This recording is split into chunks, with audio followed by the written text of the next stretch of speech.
The area that we grow our wine grapes in, the Columbia Valley Appellation, and a number of our sub-appellations like the Horse Heaven Hills and the Walla Walla Valley are all within this area that we call variously the Columbia Plateau and the Columbia Basin. It's a basin because in the geologic epoch that the basalts were erupted in 5 to 15 million years ago, the Miocene epoch, the lavas, as they erupted, they were so heavy that they've caused the Earth's crust to sink down between the Cascades and the Bitterroots. And so we call it Columbia Basin. But we also call it Columbia Plateau because in the Ice Age period, the outburst floods from Lake Missoula and the normal erosion of the post-glacial Columbia and Snake Rivers have cut canyons down below the level of this surface, so that we can also call it a plateau because this flat table-like surface sits above the level of our surrounding rivers that drain through it. So the Columbia Valley AVA, actually consists of 11 million acres, which is enormous. And it's this area of just rugged beauty, of scablands and mountains and open spaces. It's not like any other wine region I've ever seen in the world. It's truly, truly unique. And so throughout this Columbia Valley, within the Yakima Valley and Walla Walla, they're all within this Columbia Valley, we've got this vast river that comes down. The Columbia River comes down from the north, cuts through the state, and then hangs a right and goes out between Oregon and Washington out to the Pacific Ocean. So this river is extremely important in regards to Washington grape growing. First of all, it provides the lifeblood. It gives us irrigation. Eastern Washington only gets 8 inches of rain annually. That's simply not enough to support vine growth. So that Columbia River, again, is our lifeblood. In addition, Eastern Washington is hot. And when you come here, you'll realize that. It's not humid though, so it's a nice dry heat, so you'll enjoy yourself while you're here. But that Columbia River gives us a cooling effect during the summer, help cooling down the vines and giving us that precious acidity. Then when we come to the fall, the nights can get actually quite cold, bordering on freezing. But what the Columbia River does there is it provides a warming influence to our vines. So we can keep that warmth, keep those vines healthy on the grapes until we're ready to pick. So all of this within the Columbia Valley, the river, the ruggedness, the arid, the high desert, create these Washington wines that are really a reflection of the terroir and the people that make the wines, live here and drink the wines.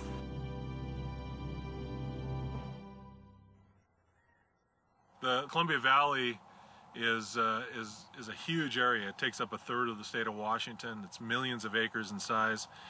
It goes from up near Wapato on the western end of the Yakima Valley, clear to Lewiston, Idaho, from up north in Wenatchee and almost to Spokane, all the way down to Oregon.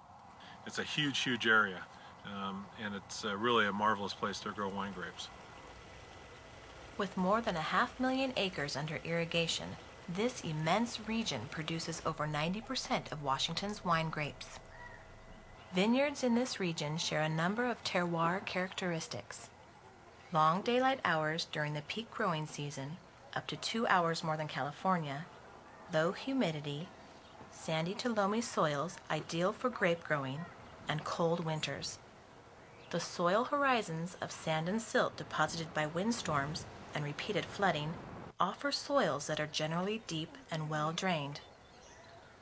In Washington, it's the warm days, it's the cool nights, it's the northern latitudes, it's the soil types, it's the wide open spaces, it's the lack of precipitation, so that really the grape grower can control exactly how the grapes grow. We make great wine because of our location. I think other regions in the world make great wine despite where they are located. Although the region averages only 5 to 9 inches of rainfall annually, growers tap the Columbia River for irrigation. They can control how much water their vines get and when they get it. By withholding water at specific times, they can stress the plants to concentrate fruit flavors. What does this mean to a winemaker like John Abbott? which, you know, acid's one of the things in Washington State that we have, and it's one, you know, fruit and acid is a great combination, and it's something with our reds here that typically year in and year out you don't have to worry too much about. They're going to be there for you.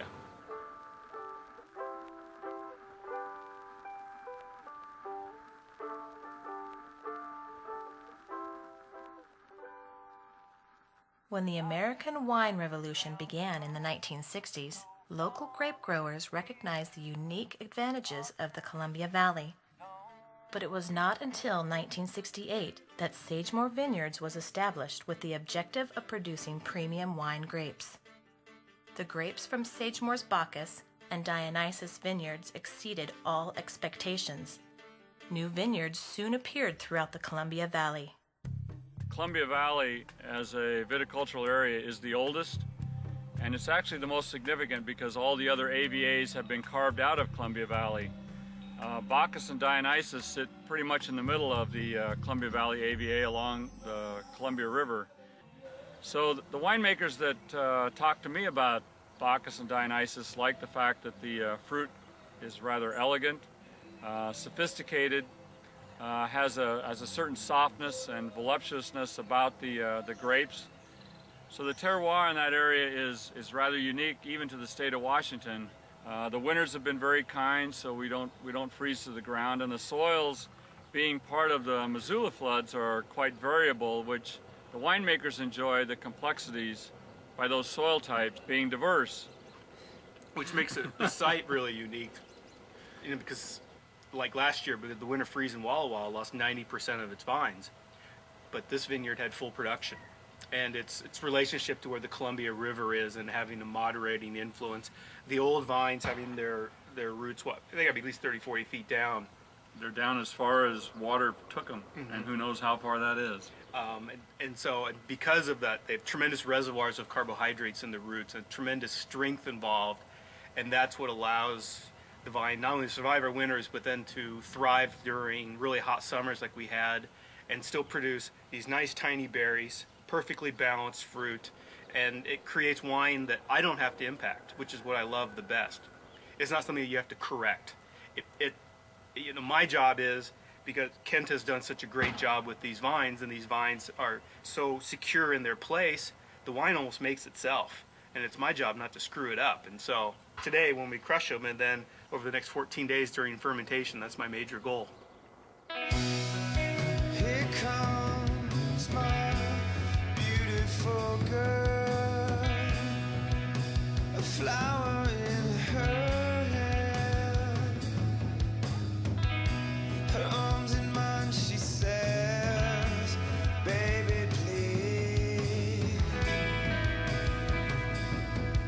come away with me.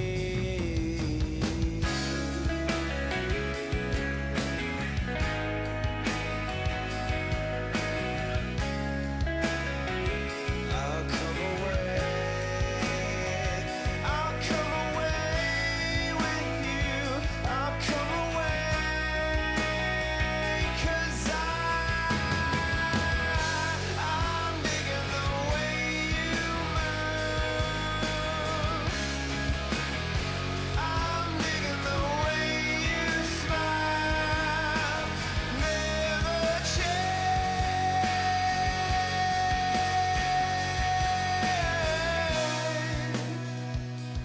never change,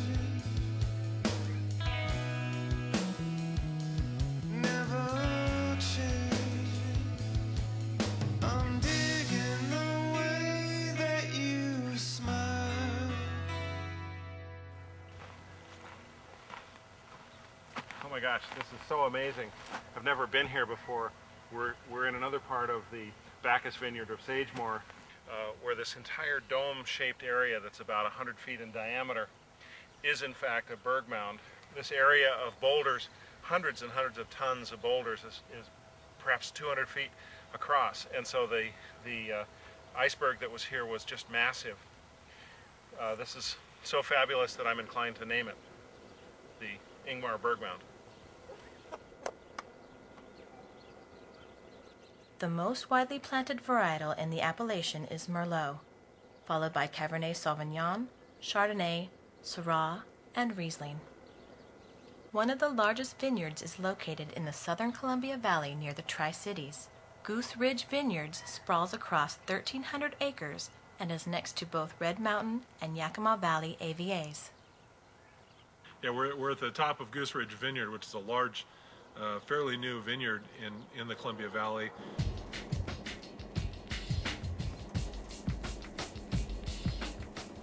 Well, the great thing about the Columbia Valley and this area especially is it's very warm. In late July and August, you're going to hit triple digits many days, and then also in the evenings you're dropping 30, 40, sometimes 50 degrees. So you're getting very warm days, fairly cool nights, and that allows the development of the wine grapes to really exhibit a lot of interesting characteristics. Full flavors, great balance from acidity and tannins, and the grapes here just really are positioned to make really great wines.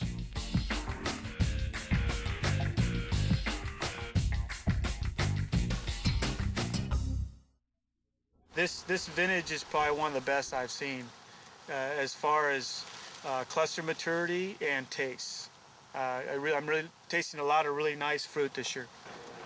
Creating great wine in Washington State is enhanced by the close teamwork between vineyard managers and winemakers. By working together throughout the year, grape quality and the finished wine is optimized. The success of Washington wines originating in the Columbia Valley AVA resounds around the globe.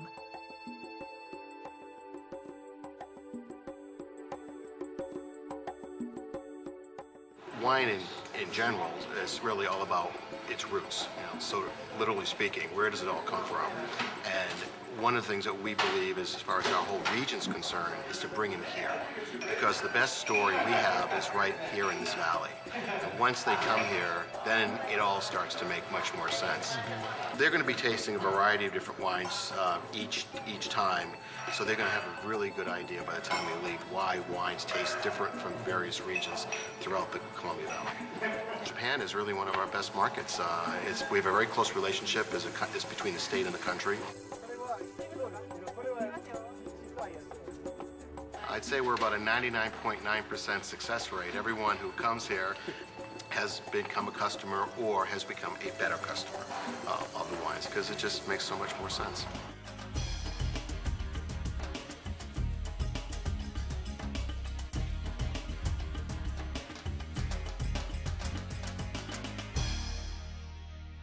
Washington is one of the most open wine areas around that you can visit. You can actually go out into the vineyards, stomp around, take the grapes right off the vine and taste them, go into the wineries, talk with the winemakers. They love to talk with you.